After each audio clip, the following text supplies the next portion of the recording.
Hello folks, and welcome to the European Plant-Based Market Overview, presented jointly by the Good Food Institute and by ProVeg International. I'm Richard Parr. I'm the Managing Director of the Good Food Institute Europe, and I'll be hosting things today. A brief word on the structure of today's presentation. Firstly, my colleague Kyle Gaan from GFI is going to be presenting data on the European plant-based market. He will then hand over to Dr. Bechtold from ProVeg, who'll be presenting on data from the European Consumer Survey. We will then move to a Q&A session chaired by my colleague Zach Weston, where people will have a chance to pose questions. I can say that we've had a total of no fewer than 503 registrants for today's presentation. So thank you everyone for joining. We've had registrations from all corners of the earth, from across Europe and across the world, and we're extremely excited to have this opportunity today to share with you some of the news from this incredibly exciting sector. So with that, I'll hand over to my colleague Kyle to talk about the European plant-based market. Thank you. Great, thank you so much, Richard. Just as a reminder, we'll be having that Q&A session at the end. You'll notice that there's a Q&A box that you're able to enter questions into. So we ask that you, throughout the presentation, please feel free to enter questions into that Q&A box. And just note that it's distinct from the chat, which is used more for communications. So if you enter questions into the chat, it'll be more challenging for us to keep track of those. So we ask that you put those into the Q&A box. All right, thank you again, Richard. Really quickly, I'm just going to go over the Good Food Institute, give a quick introduction to our organization. For those not yet familiar with the Good Food Institute, we're a nonprofit 501c3 organization that is funded by philanthropy, not the industry. We recently earned GuideStar's 2020 Platinum Seal of Transparency, which is an honor obtained by less than 1% of nonprofits. Our organization employs over 100 staff around the globe with 3 key programmatic departments. In science and technology, our team of PhD scientists work to advance and open source foundational science of alternative protein. Our corporate engagement team builds relationships with the world's largest food manufacturers, meat companies, restaurants, and retailers to help them capitalize on opportunities in alternative proteins. We also provide support to industry entrepreneurs and startups, as well as investors and financial institutions. Our policy team advocates for fair regulation of plant-based and cultivated meat and lobbies for government investment in sustainable protein research and development. As a nonprofit, GFI is 100% supported by gifts and grants. For anyone listening to today that is part of our family of generous supporters, it's because of you that GFI's work is possible. So thank you very much. Why exactly do we do the work we do? We can think about it as the question, how will we feed a global population of 10 billion by the year 2050? From a sustainability perspective, our current system of animal agriculture is one of the top causes of some of the most pressing environmental issues, such as water and air pollution, land use, climate change, and loss of biodiversity. From an efficiency perspective, animals are not great at converting energy to food due to the amount of calories it takes for the respiration and growth.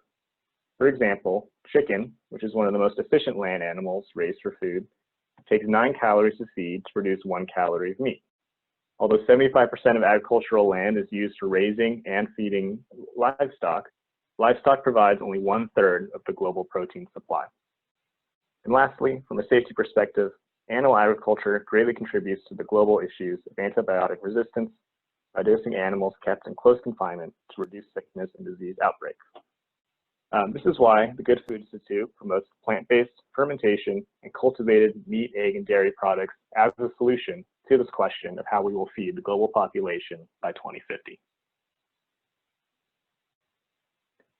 All the work we do at the Good Food Institute is open access. You'll find most of it on our website at gfi.org. The next few slides will give you a taste of the kind of resources we offer to the industry. For example, we have in-depth annual State of the Industry reports that review the alternative protein sectors. We review investment activity and market data. And finally, we have consumer research and company landscapes. For startups, we also have the Startup Manual, which is a guide for entrepreneurs who wish to start a food company. So a lot of various business resources, which you can find all on our website. Finally, we also have technical resources, which include papers about egg replacement, analysis of what it'll take to get the cost of cell culture media down to a price that allows cultivated meat to be more competitive with animal meat, and more. If all this sounds interesting to you, we encourage you to sign up for the Good Food Institute's Plant-Based Insider, which is a monthly newsletter with news, resources, and events for folks in the industry. Great. And just as one last housekeeping note, we will be sharing this presentation as well as the recording after this webinar has concluded. Now, let's take a look at data on the European plant-based market. To set the stage, let's take a look at global retail sales of packaged foods that are labeled vegetarian and vegan, broken down by region. You can see that Western Europe dominates in terms of dollar sales, with 2018 sales of vegan, vegetarian labeled packaged products greater than $40 billion.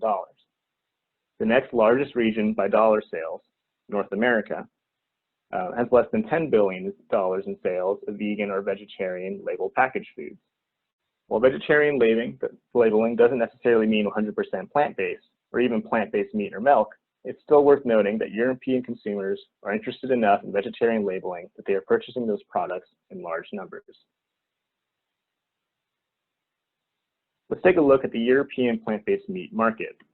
The European plant-based meat market is about the same size as the US, but on a country-by-country basis, the US dominates, with an estimated plant-based meat alternatives market of 1.2 billion euros. The United Kingdom, the European country with the largest plant-based meat market, only has about 400 million euros in sales by comparison. However, alternative protein market share in the US stands at just 4%, likely due to the massive size of the US animal-based meat market. Comparatively, countries like Germany, the Netherlands, the United Kingdom have plant-based meat shares of the total meat market that stand between 9 and 12%. Recent analysis by Rabobank estimates that alternative proteins can represent a third of the total EU protein demand growth in the next 5 years. So what exactly is driving meat reduction in Europe? A 2017 study found that roughly 27% of Europeans plan to reduce their consumption of meat by 2022. For those 27% of Europeans, health is the main driver of meat reduction, while environmental and animal welfare reasons are secondary. This matches the same trend that we see in the United States, where across studies, consumers indicate that health reasons are the primary drivers for reducing meat consumptions, and similarly, environmental or animal welfare reasons are secondary to those health reasons.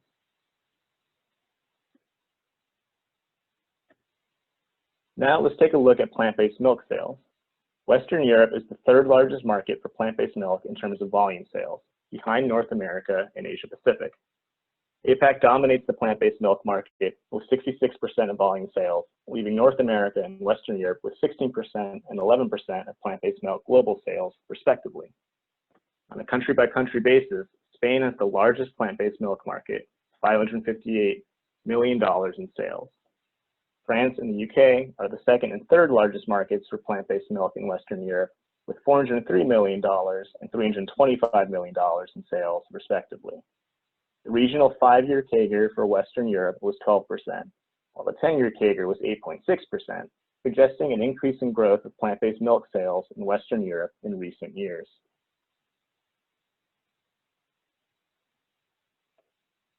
How do these plant-based milk sales fit into the broader picture of the European dairy market? Western Europe is the second largest regional market for animal-based dairy, with 24% of global animal-based dairy sales. However, sales of animal-based dairy are flat or declining across the 5 European countries, the highest dollar sales of animal-based dairy. This matches what we see in the United States, where sales of animal-based milk have been stagnant for the past few years.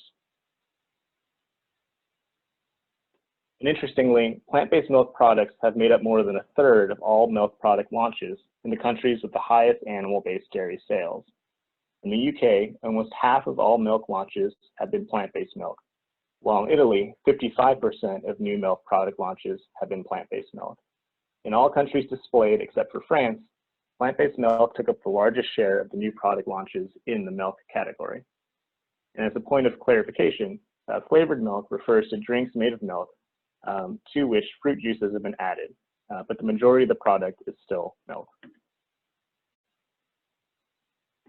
All right, now that we've covered Western Europe at a regional level, let's move into country-specific data, starting with the United Kingdom. The United Kingdom recently overtook Germany for its #1 spot of the highest number of new vegan product launches, with 1 in 6 new food launches carrying vegan no animal ingredients in 2018, rising to almost 1 in 4 food launches carrying the vegan and no animal ingredients label in 2019. One potential reason for this increase in vegan food launches is Veganary. Veganary is an organization and a movement founded in 2014 in the United Kingdom, which asks people to pledge to eating vegan for the entire month of January. A record 400,000 people worldwide signed up for the Veganary movement in 2020, compared to 250,000 people in 2019 and 170,000 people in 2018. The popularity of Veganary has led many UK brands, like Greggs, to launch new vegan products at the beginning of each year.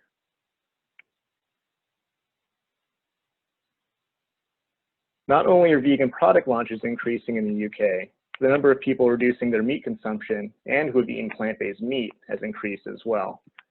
Recent study found that in 2019, nearly 40% of British consumers had reduced their meat consumption, that nearly 65% had eaten plant-based meat products. These are both increases from 2017 values, which highlights the growing interest in plant-based meat in the UK. So what exactly is driving this interest in plant-based foods in the UK?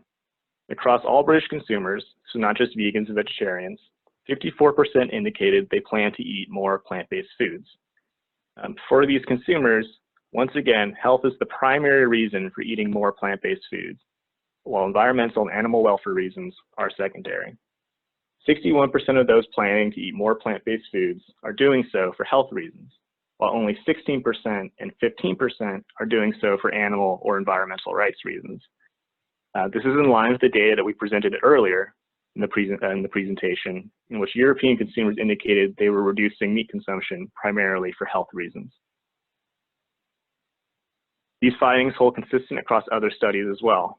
Mintel found that improving health and cost savings were the 2 main drivers for meat reduction for UK consumers, and that more than 3/4 of British consumers who ate plant-based foods or reduced meat consumption felt better after doing so. Comparatively, less than half of British consumers see reducing consumption of animal products as a way to lessen impact on the environment, even though production of animal products is the leading cause of deforestation, water waste, loss of biodiversity, and greenhouse gas emissions. These findings suggest that health is an important attribute for plant-based products. However, we still believe that taste and price are the most important factor for consumers, and so we suggest that plant-based products whisper health while prioritizing taste and affordability. Compared to other European countries, UK consumers are more receptive to plant-based meat. In 2018, nearly half reported they would eat plant-based meat. And as a reminder, in 2019, 65% of British consumers reported that they had tried a meat substitute, suggesting plant-based meat trial was even higher than predicted in this 2018 study. While British consumers are trying and eating plant-based meat, it's important to note that half of British consumers think plant-based meat is more expensive than animal-based meat, and 40% think plant-based meals generally are overpriced. This highlights the need for plant-based companies to continue trying to bring the price of their products to parity with their animal-based counterparts. As mentioned on the previous slide, taste and price are the most important factors for consumers, so addressing the affordability factor is key for expanding consumer trial and retention. There's still some concern from UK consumers around plant-based meat ingredients.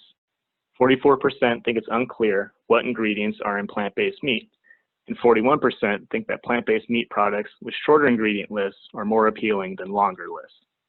31% think that finally 31% think that plant-based meats are too processed. So creating plant-based meat products with shorter ingredient lists may help sway some of these consumers.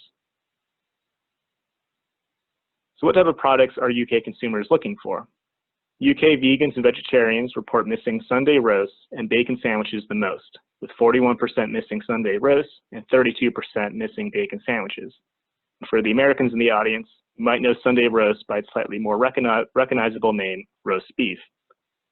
While sausages and burgers are also missed by UK vegans and vegetarians, it's important to note that there are far more of those products in the market than whole cuts of plant-based roast beef or plant-based bacon, highlighting an area of opportunity for plant-based meat companies to develop products in. Now that we've looked at plant-based meat in the UK, let's also cover plant-based milk. As mentioned on an earlier slide, the plant-based milk market in the UK reached $325 million in sales in 2018. The graph on this slide shows that oat milk experienced strong growth in volume sales over the course of 2018, a 71% increase, while increases in volume sales of PB milk products like coconut and almond milk hovered in the 10 to 16% range. This dynamic matches what we see in the US, where oat milk was the fastest growing plant-based milk type, growing at a whopping 686% in 2019. The percentage of UK consumers drinking plant-based milk increased over the course of 2019 to 23%. We expect that the percentage of UK consumers drinking plant-based milk will continue to grow over time, particularly because younger generations are more interested in plant-based milk. The box on the right-hand side highlights how younger generations in the UK are reducing animal-based milk consumption and opting for plant-based milk at higher rates than the total population. Now that we've covered data for the United Kingdom, let's look at the market data for France and Germany.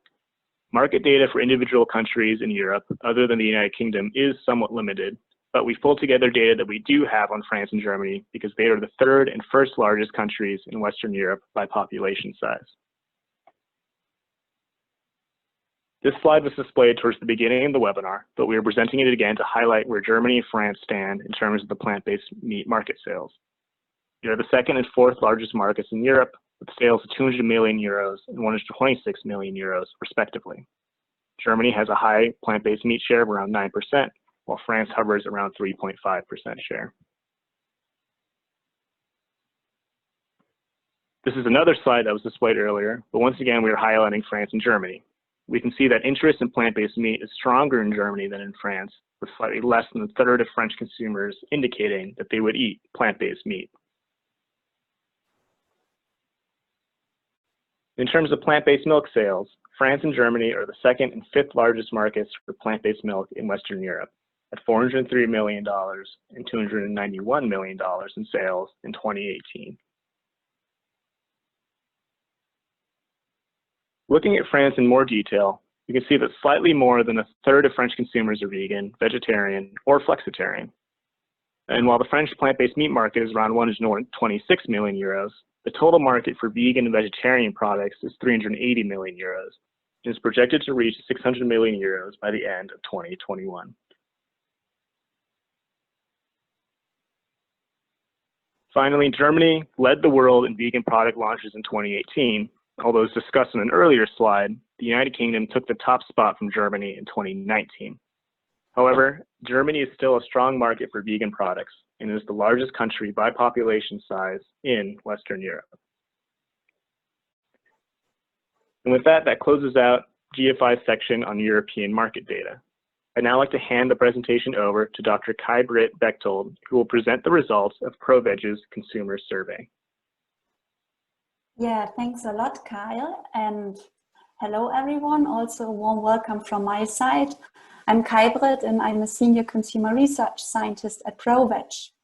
It's my pleasure to give you a brief overview of ProVeg before we dive into the consumer survey results. Well, ProVeg is an international food awareness organization working to transform the global food system by replacing conventional animal products with plant-based and cultivated alternatives.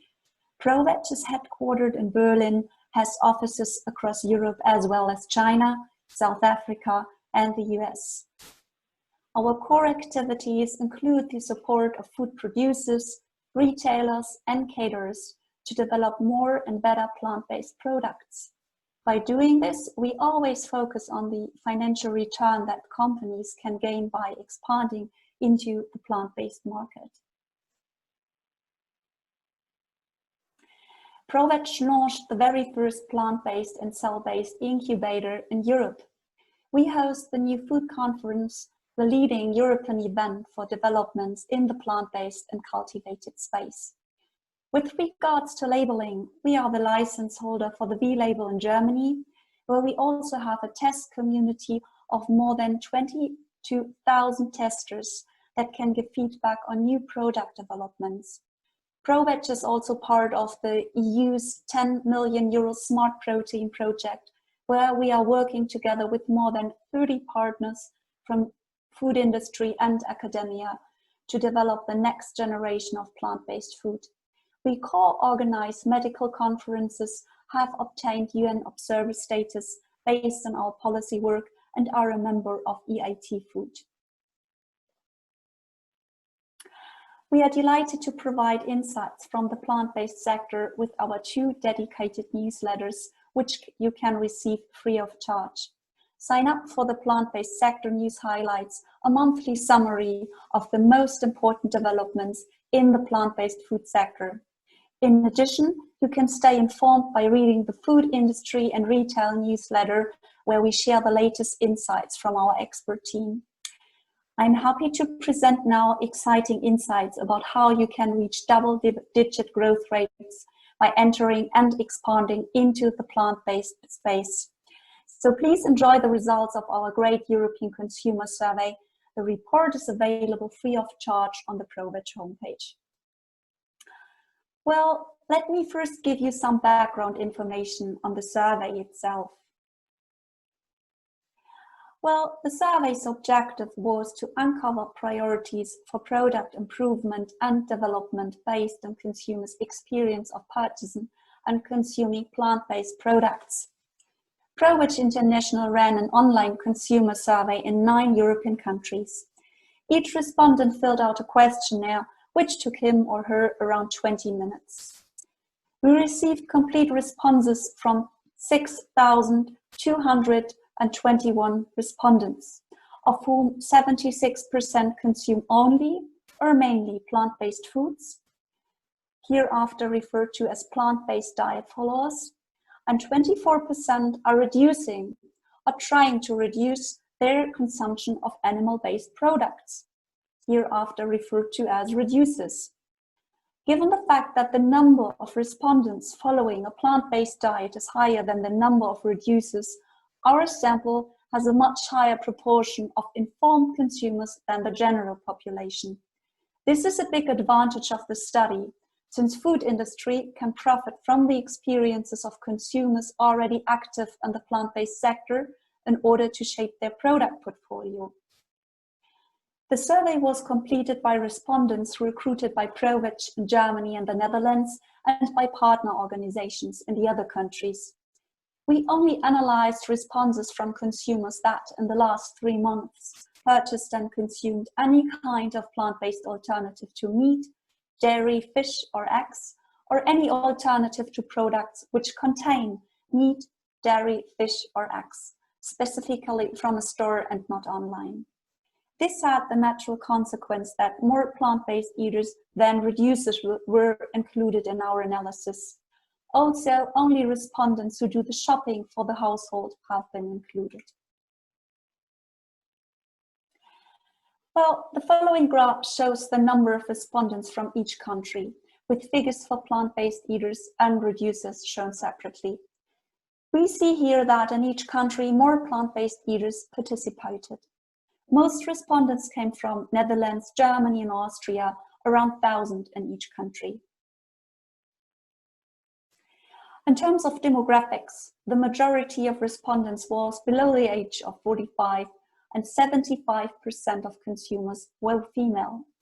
Both aspects are an advantage of the study as well, since on the one hand it is well known that especially millennials and as such younger people are plant-based eaters, and on the other hand we also know that it is still the case that mainly women do the household shopping. There were no significant differences between reducers and plant-based eaters in terms of demographics. More detailed information on demographics are shown in the report, of course. We now proceed with the results. We will first look at the European market overview, which provides exciting country findings, and then continue with our category findings, which reveal huge growth opportunities. Well, before showing you the next slide, think about it a few seconds. Which food category do you think is the most purchased one? So which food category do you think is the most purchased one?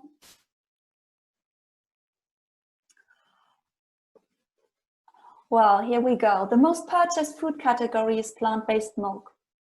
In response to the question, which of the following plant-based alternative products have you recently purchased and consumed, 93% of respondents answered that they bought plant-based milk, making plant-based milk the most popular plant-based product currently available. The next most purchased plant-based product is plant-based meat. 81% of people said they bought it in the last 3 months, followed by plant-based yogurt, 73%. Only 15% of respondents purchase and consume plant-based seafood, suggesting strong potential for product development in this area. Egg alternatives exhibit the lowest penetration rate at only 12%, which suggests great potential for expanding this subsector. We will show much more detailed information on the consumption rates later. Well, this table shows the highest and the lowest consumption rates of some categories with regards to the countries. Generally, the consumption of plant-based products vary widely across European nations, and as such, we highly recommend to take national preferences into account. For example, consumption rates of plant-based cheese is the highest in the UK and Belgium with 67%, and the lowest in France with 42%, probably due to the devotion of French people to dairy-based cheese and the fact that plant-based cheeses seldom live up to their animal-based counterparts. Danish and UK consumers purchase the most plant-based butter, 80% consumption rate in both countries, while the Danes consume the least plant-based yogurt. Consumption rate is 56%. The consumption of meat alternatives is quite high in all countries already, while you also see that Austria and Switzerland consume the most plant-based chocolates and baked goods with 75 and 72% respectively. In the report, which we provide free of charge, you can find the results for the countries in more detail, of course. Furthermore, we also provide country-specific reports with much more insights on our homepage. So to learn more about a specific country, we highly recommend to download the country report then. All right, next we will present results for the respective categories. Generally, the results of our survey confirm the tremendous growth of plant-based food. And we now look at the great insights we found out in terms of what consumers really want to see in the supermarkets to show you great opportunities of growth. We start with a cross-category overview now and then dive deeper into dairy, meat, and the remaining products. So why do people buy plant-based food? We ask reducers why they purchase plant-based dairy, meat, fish, and other plant-based products. Only reducers, or let's say flexitarians, were asked this question due to the fact that they are the most important target group. In general, 90% of plant-based users are neither vegetarian nor vegan. They are flexitarians. So it is highly lucrative to reach them. The most common stated reasons were, I wanted to try something new. It seemed healthy and nutritious. I like and trust the brand. It looked tasty. Animal welfare was also stated to be an important purchase driver, as well as environmental aspects. We know from several studies that environmental aspects or sustainability are playing an increasing role for consumers when making purchase decisions. Overall, we recommend to use claims on packaging to nudge flexitarians. What kind of plant-based products are people missing in the supermarket, and where are great growth opportunities? The next slides will give answers to this important question and provides great insights. Well, consumers told us about their wishes for plant-based food and what kind of products they really miss in the supermarkets. The chart here shows the number of consumers that most wanted to see more of each product category. We see results for the reducers on this slide. Reducers, or let's say flexitarians, are the most important target group. Depending on the source, we know that 30 to 60% of people are flexitarians. And this number is expected to increase due to a fundamental shift in food consumption in the direction of sustainable, healthy, plant-based food. Plant-based cheese was by far the most often selected by them. And this is not surprising actually, since there are not many plant-based cheeses out there. And if so, they are not always accessible, affordable, or tasty. Most of the current plant-based cheese products on the market consist mostly of oil and starch, resulting in undesirable perceptions of their nutritional profile.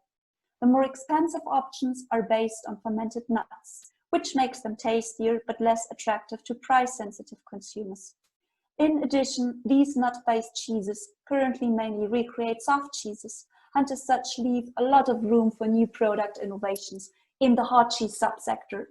Cracking the code here would be incredibly lucrative and is highly recommended. As soon as there are tasty, affordable plant-based options in supermarkets, double-digit growth rates can be expected. This is exactly how it was for meat alternatives and plant-based milk. Reducers also wanted to see many more plant-based products, for instance, plant-based ready meals or plant-based meat alternatives which mimic meat, or plant-based egg alternatives. Here we see the same chart for the other diet group, plant-based eaters. More than 1,000 respondents stated that they would love to see more plant-based cheese. So again, we highly recommend to crack the code here.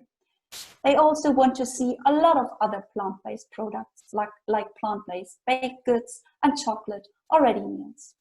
These results suggest that plant-based cheese shows the most potential, although the results also reveal that there's extensive potential demand in all product categories.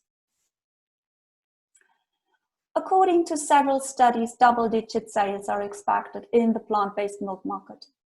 According to Research and Markets, revenue from the global non-dairy milk market is set to reach more than $38 billion in 2024, growing at a compound rate of more than 14% between 2018 and 2024. Also, plant-based cheese and yogurts are still underdeveloped and offer huge growth chances.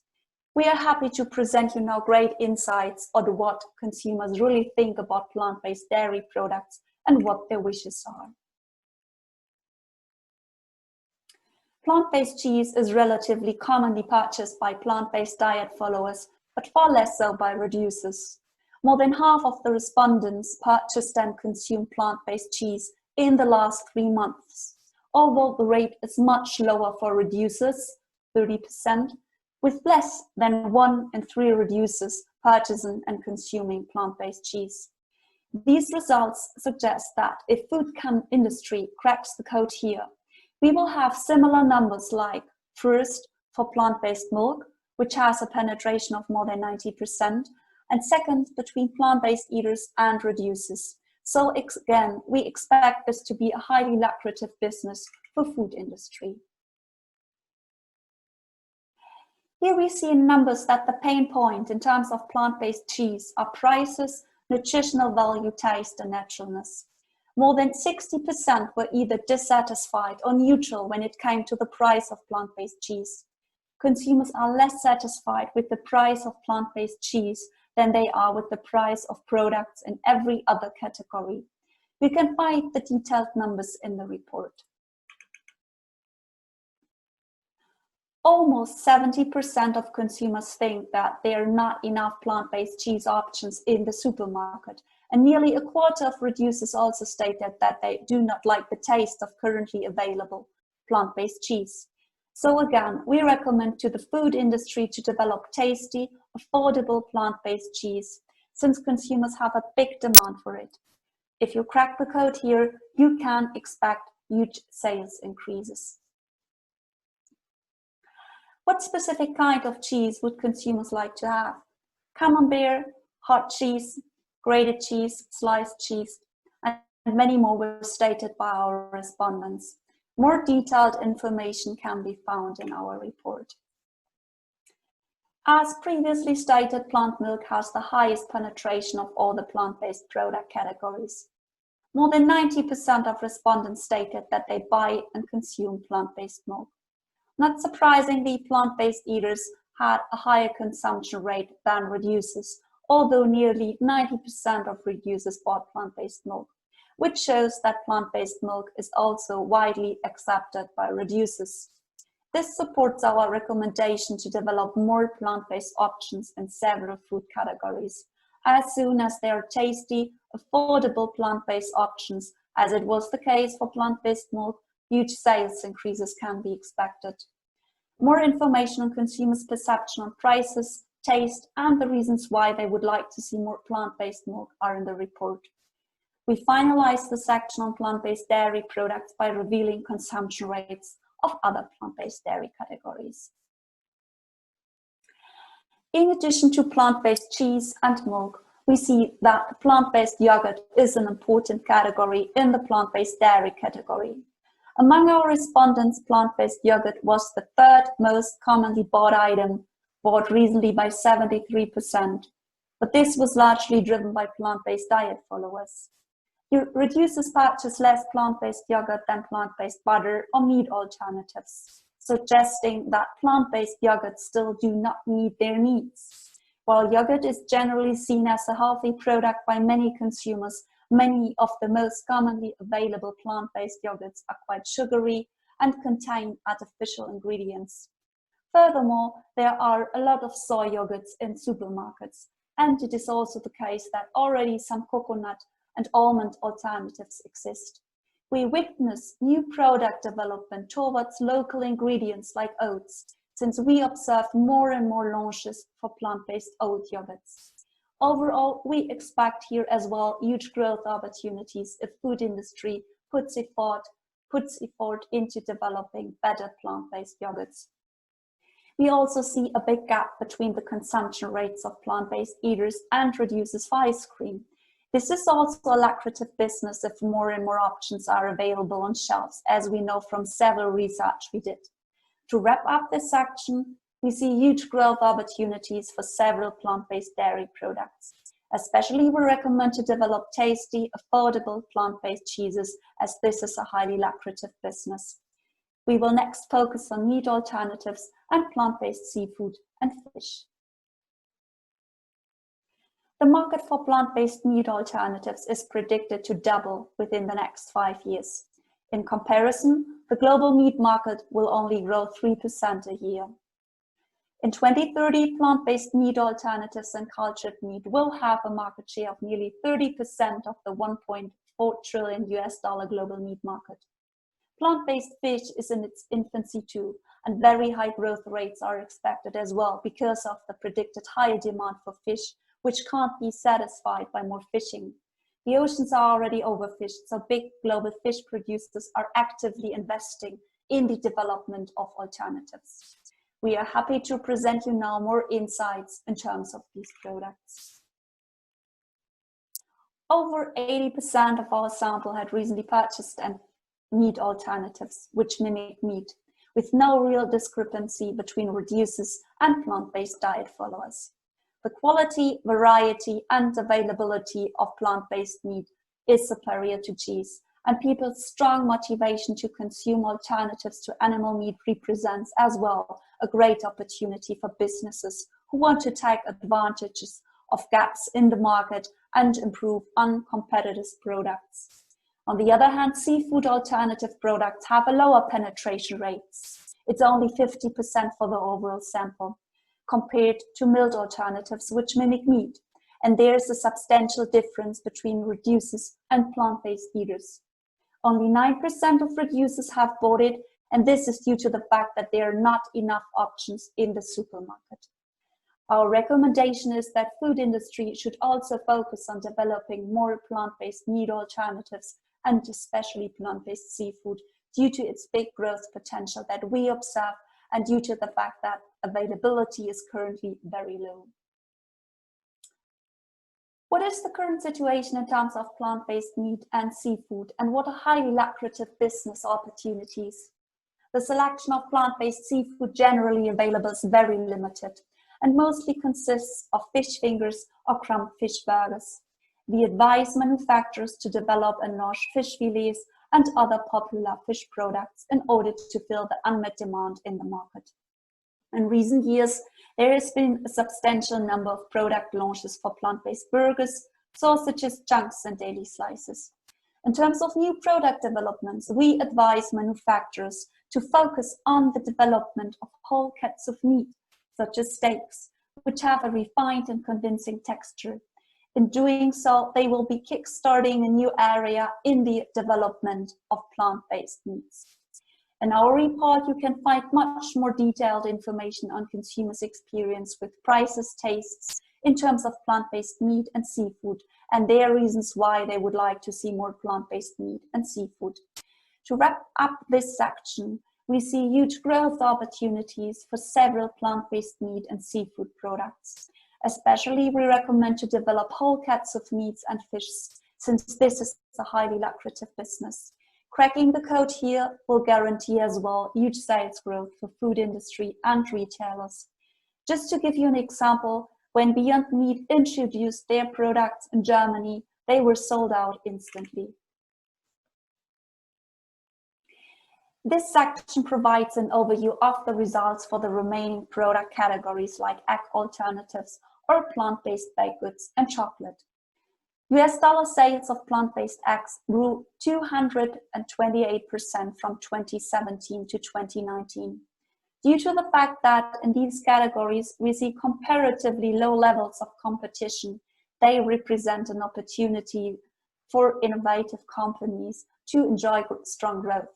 As we will show you, there are really huge gaps on supermarket shelves for these products. Where else do we see big gaps between reducers and plant-based eaters and as such growth opportunities? There is a significant gap between the number of reducers and the number of plant-based diet followers who purchase plant-based chocolate and baked goods. Also, plant-based sauces and dressings are much more purchased from plant-based eaters than reducers.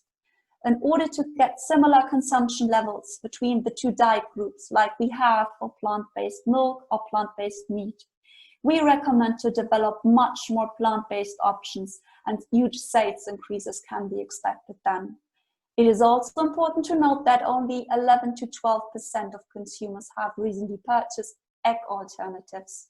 This reflects a largely untapped market with much room for product development, since we can expect that as soon as food industry offers tasty, affordable, plant-based options, consumers definitely buy these products, since plant-based food represents a fundamental shift in food consumption due to increasing food and health awareness, especially of vegetarians. There are already quite a few options for egg replacements for baking applications, but almost no options for standalone egg alternatives, which as such represent a major market opportunity. All right, before I come to our final recommendations, I would like to share with you a snapshot on the voice of the customer. Consumers wish for more plant-based chocolate, cakes, pastries, and much more when we ask them to specify what kind of plant-based bakery products they would like to see more of in the supermarket. They also told us that they would love to see more plant-based sandwiches, salads, pizza, and egg alternatives, especially standalone eggs. In our report, you find much more detailed information on consumers' more in-demand products and a lot of more great insights on their wishes. Well, overall, this survey has revealed enormous potential growth opportunities for developing and launching new plant-based products in multiple food categories. Expansion of plant-based product portfolios not only means a diversification of risk, but also represents a means of future-proofing businesses. Creating delicious and healthy plant-based food enables consumers to choose products that are good for all, humans, animals, and the planet, establishing a win-win situation. I will conclude now with our 6 recommendations. So this is what food industry and retailers should definitely know. Although customers of specific plant-based products tend to be satisfied, they do not think that there are enough plant-based options available in any categories. So our first recommendation is to consider more plant-based options in all product categories. Our survey results reveal that plant-based cheese in particular was perceived as being in need of improvement in terms of several attributes like taste, price, texture. There's also strong potential demand for plant-based ready meals, plant-based meat alternatives which mimic meat, and plant-based baked goods and chocolates. So our second recommendation is to focus on making plant-based cheese tastier and expanding the availability of most wanted products. Price is the main area of dissatisfaction for both reducers and plant-based eaters in almost all product categories. So try to produce value for money products. You will have access to a larger consumer base. Curiosity to try new products, health benefits, trust in a brand, and taste were all important purchase drivers for our respondents. Some consumers also cited animal welfare and environmental aspects as a reason for purchase, which should also be taken into account when thinking about marketing and packaging. So think about how claims on packaging could be used to reach target groups. Although plant milk has a high penetration in several European markets, consumption of other plant-based food categories varies significantly between the different countries. So take national preferences into account, since the one-size-fits-all approach doesn't work. Plant-based seafood and egg alternatives both currently have low consumption rates, especially for reducers. As there are not yet many manufacturers of these products, these 2 subsectors represent valuable business opportunities. So our final recommendation is consider launching plant-based seafood and egg alternatives, especially standalone egg products. In-depth analysis of all 9 countries are also available in individual reports. So we now go on with our Q&A, and I would like to hand over it to Zach Weston, who will moderate the Q&A. Thank you, Kai-Brit. I appreciate that. And many thanks to all of our many attendees who submitted questions. Please feel free to continue submitting those, as well as a few minutes here at the end of the presentation to answer as many as we can live. We're going to start with a question for Kai-Brit, although Kyle, please feel free to jump in if you have any thoughts to add. But for you, Kai-Brit, attendee asks, what seems to be the best practices when it comes to designing packaging or putting labels on a product in terms of maximizing consumer acceptance? Yeah, that's a really good question. And actually, we are also doing research on this because there's also no one-size-fits-all approach. In general, we know from surveys, which were not done in Europe actually, that consumers really like terms or labelings like plant-based protein or plant protein instead of veggie, for instance. So we're planning to do more research on this because there's not really a one-size-fits-all approach. It really depends on the food category and and on the target group as well, I would say, because in general we know from research as well that especially male consumers like terms with proteins and so on. Yeah. Okay, great, thank you. Also, as a reminder for folks, Alex Holst, European Policy Manager for Good Food Institute Europe, will also be available to answer any questions that are related to policy, even though he wasn't part of the original first part of the presentation. Our next question comes from Julia, and Julia is wanting to know if there is any data that ProVeg or GFI have on how many plant-based products are labeled as organic or have organic ingredients. this is Kai-Brit speaking. I can say something on this. No, we have not data here available, but this is something we are also planning to account for because, yeah, we also got a lot of organic producers asking this question. Yeah. Yeah, I would just second that. Data on the split of organic products is somewhat limited on our end as well, and we don't currently have that coverage. Excellent. Our next question comes from Renee, who asks, how does share of consumer wallet compare for Germany, France, and the UK between different age groups and consumer types, in this case, vegans, flexitarians, etc.? So if I understand the question correctly, it's about the percentage values in terms of vegans, vegetarians, and flexitarians in UK, Germany, and so on, right? I think this is the question. Yes, I believe so. And also sort of how you would expect it to develop over time. Oh, yeah. Okay, yeah, this is also a really good question because it really depends on the statistics that you take.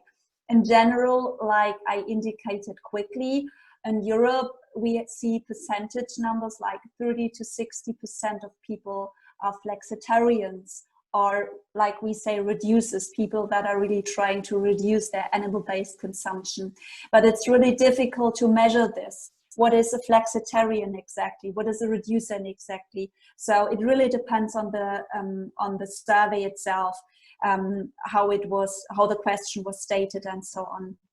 In terms of how many vegans or vegetarians, this also really depends on the statistic as well. In Germany, for instance, we see like just 1 or 2% of people are vegans, and around 7 or 9% are vegetarians.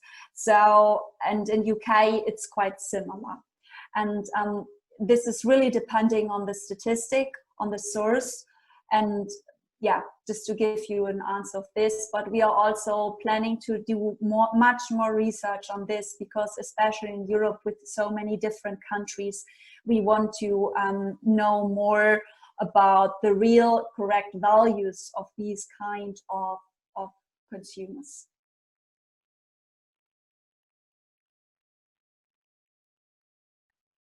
Excellent, thank you. Our next question is asking if consumers understand plant-based food as excluding all animal-derived ingredients, or can it include some animal-derived ingredients such as dairy or eggs? And this question, I believe, would be for you again, Kai-Brit. Can you please repeat it, Zach? Just sure, that I got it correctly. Yeah, this attendee asks, do consumers understand plant-based food as excluding all animal-derived ingredients? So in other words, being fully 100% plant-based, or can it include some animal-derived ingredients? Yeah, it's also a really good question. I mean, for instance, if you say vegan, this should be, or is clear to consumers that it's 100% without any animal like ingredients, also like egg or whatever. Because we also say vegetarians, that means okay, there might be egg or so inside, right? And plant-based, it's more difficult, because plant-based might be vegan or vegetarian. So it really depends on the definition. So yeah. Great. A lot of questions for you, Kai-Brit. So we'll just keep going along some of these clarifications and marketing ideas. Kim asks, what are the certifications in Europe being adopted to help consumers trust these alt dairy and meat products? For example, B corporations. The certifications, or can you please repeat it, Zach? Absolutely. The question is, what are the certifications in Europe being adopted to help consumers trust alternative dairy and meat products, such as, for example, coming from a B corporation? Yeah, there are actually a lot of certifications, especially when you talk about Europe, because Europe has a lot of different countries and there are different certifications on it and so on. But for instance, the B label, which is actually given by ProVeg in Germany, is a certification, and this really makes it clear to the consumer that the product is really 100% vegan. So but in terms of certifications in general, there are a lot of different certifications and in Europe in general. So it's not so easy to say like it's only this and this and this. It really depends on the country in the end. Great, thank you for that. Our next question comes from Anne. This will also, I believe, be for you, Kai-Brit, although Kyle, you might have some ideas on this as well. Anne asks, what is the preference for purchasing plant-based meat in Europe? In other words, what channels, how prevalent are, say, quick service restaurants and food service in this space? And I presume that's asking in comparison to channels such as grocery or maybe more specific categories of restaurants. Okay, so I understand the question correctly, like what are more or less the shares in terms of how many vegan products come from grocery shops versus food service versus caterers and so, right? Yeah, I think so. If consumers have strong preferences for where they would like to buy or access plant-based food. Well, this is also a good and really big question, you know. I mean, we don't have all data on this because this is really, I would also love to know it in more detail.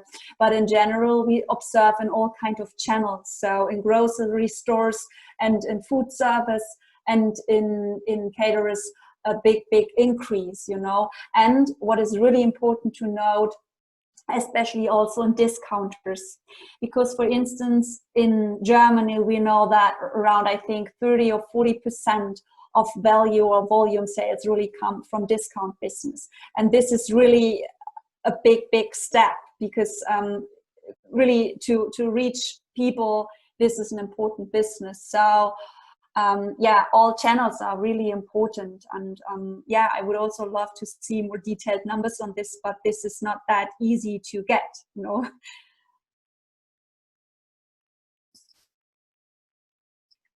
Absolutely. All right, our next question comes from Tony, and again, I believe this will be for you since it's a consumer preference question, Kai-Brit.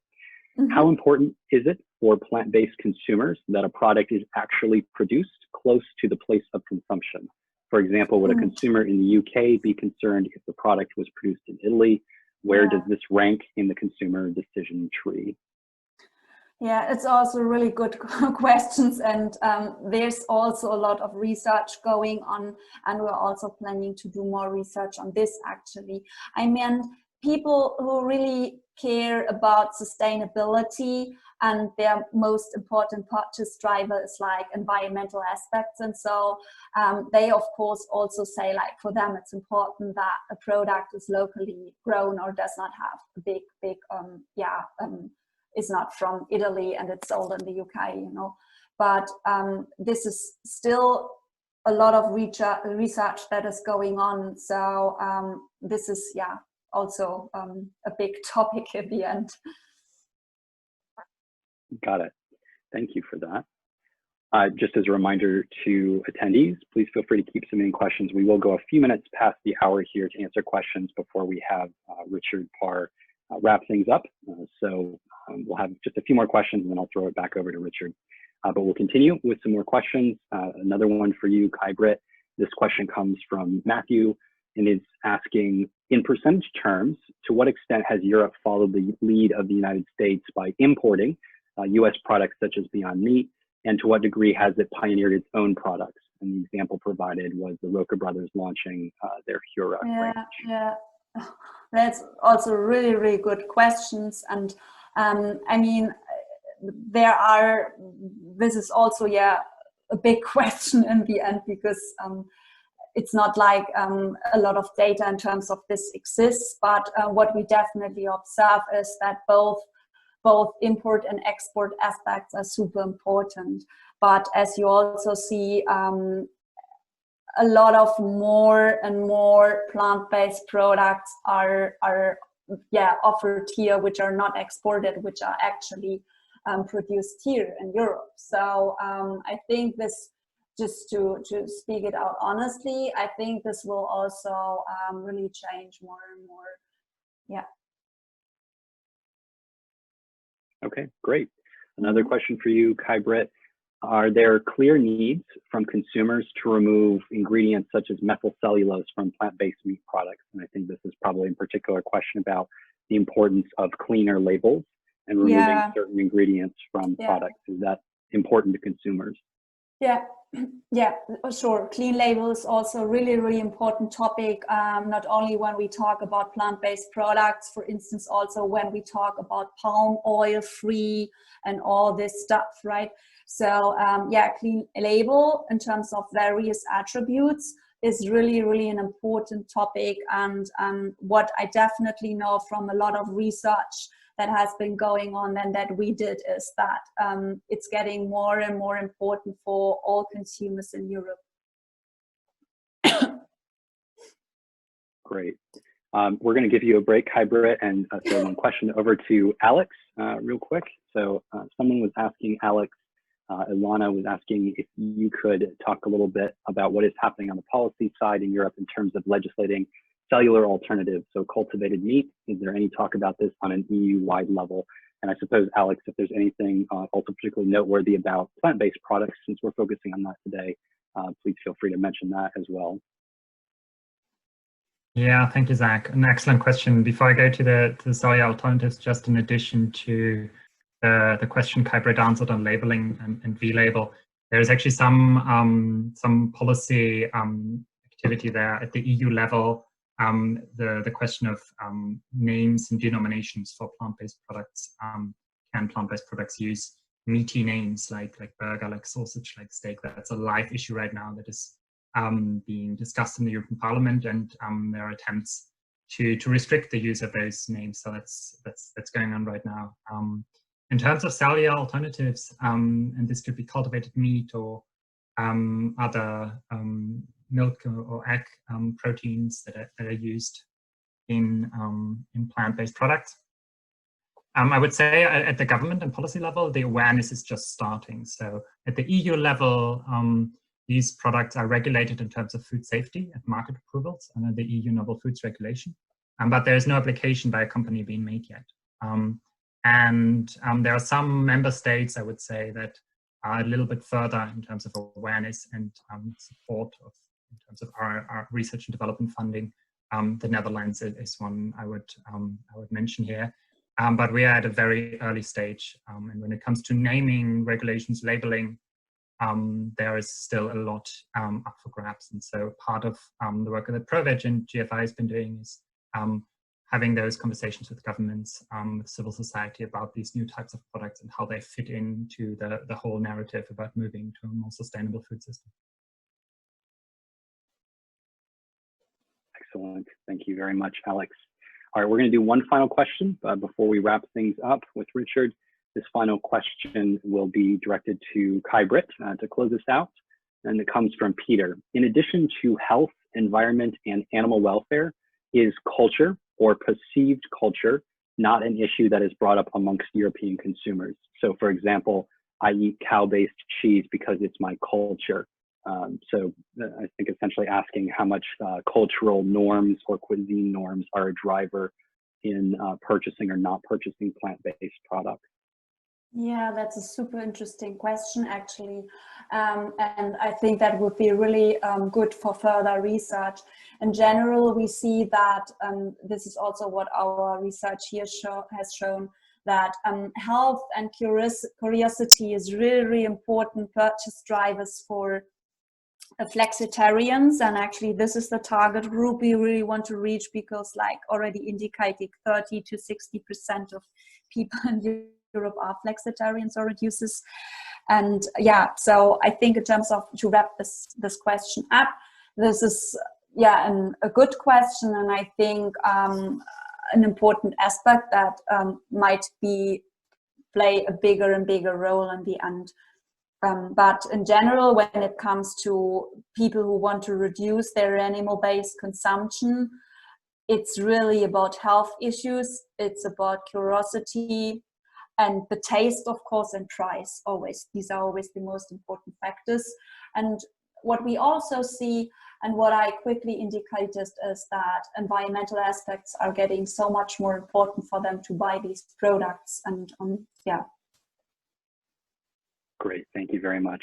My apologies that we didn't get to everyone's questions, but please note that the email addresses for all of our presenters today are listed on this slide and will be included in the follow-up. So you're welcome to submit your questions later on via email. With that, I'll turn it over to GFI Europe Managing Director Richard Parr for some closing thoughts. Thank you so much, Zach. And a massive thank you to yourself, to Kyle, to Kai-Brit, and to Alex for your fantastic analysis and contributions today. On Zoom, I'm afraid that we can't do a big round of applause, but I'm sure that we're all sitting around giving you a virtual round of applause and round of thanks. Just to recap, just to reiterate a few quick points. One is that, as Kyle and Kai-Brit said, both of our organisations, both GFI and ProVeg International, have a huge range of services and content which we make available openly for everyone who's interested in this space. So GFI, we've got the State of the Industry reports, the Good Food Restaurant Scorecard, the Good Food Startup Manual, the Plant Protein Database, the Alternative Protein Company Database, to say nothing about the extensive scientific and technical papers which our SciTech team have available.